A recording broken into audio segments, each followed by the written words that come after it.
My dear friends in Christ Jesus, book of Isaiah chapter 66 verse 2. All these things my hand has made.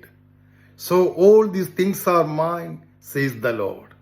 But this is the one to whom I will look, to the humble and contrite in spirit, who trembles at my word. The humble and contrite in spirit, who trembles at my word.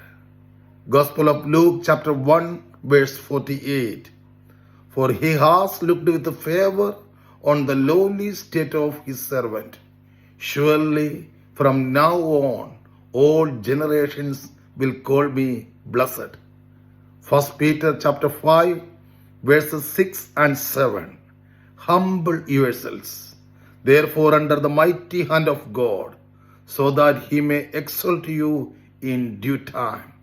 Cast all your anxiety on him, because he cares for you. Yes, my dear friend, Jesus cares for you. Jesus loves you. Humble yourself. He will exalt you in the due time. He will restore everything. He will heal you. He will bless you. He will guide you. He will provide you everything. Humble yourselves. Cast all our anxiety on him.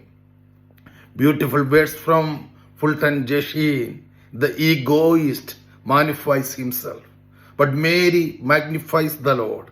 As our ego inflated, the need for God seems to be less.